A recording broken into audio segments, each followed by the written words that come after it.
ماوەی 8 ڕۆژە زیاتر لە 50 سزادراو لە چاکسازی گەورانی هەولێر دەستیان بە مانگرتن کردووە بە هۆکاری ئەوەی ئازادبوونی بە مەرجیان بۆ ناکرێت.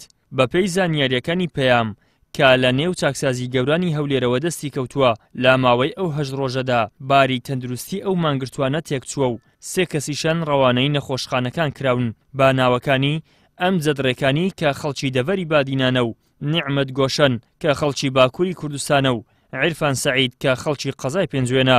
ئەمە جگەلەوەی ئەم جەدڕێکانی تووشی ڤایرۆسی جگەر بووە و باری تەندروستی خراپە، بەڵام پزیشک بۆ ئەو کەسانە نەهێنراوە کە بەهۆی مانگرتنەوە باری تەندروستیان تێکچووە.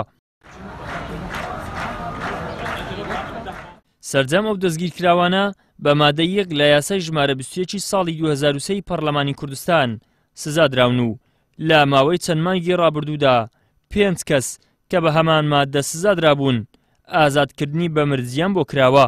تیمی پارێزەرانی بادینان لەسەر ئەو کەیسە لە 25 ئەم مانگە سەردانی نووسینگەی مافەکانی مرۆڤی یونامی کرد. هەر لەو سەردانەدا ئەوە بە تیمی پارێزەران ڕاگەیەنرا بوو کەوا بڕیارە شاندێک لە نووسینگەی مافی مرۆڤی یونامی سەردانی داواکاری گشتی بکات.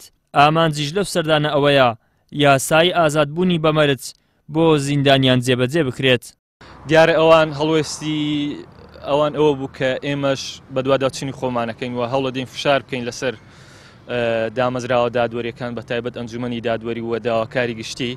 باسی ئەویان کرد ئێمە خۆمان سەردانی سەرۆکایەتی داواکاری گشتی و سەردانی ئەنجومەنی دادوەری ئەەکەین و بەیاننامەیەکیشان پێشکەشەکەین بۆ ئەوەی ئەو کەسانەی بە پێی ئەو مادەی سزادراون و ئەکرێ بە پێی یاسای شێوازەکانی دادگایکردنی سزای ئازاد بکرێن، ئەوانش بێنە دەرە و جیاوازی نەکرێت لە نێوان هیچ سزادرایەکدا بۆ جێبەجێکردنی مادەکە.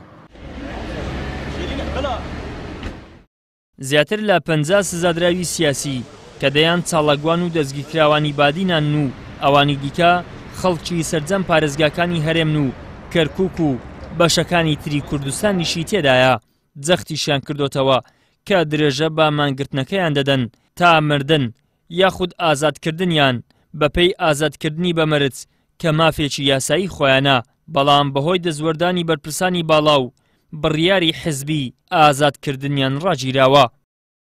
ئیدریس محەممەد، کەناڵی ئاسمانی پەیام، هەولێر.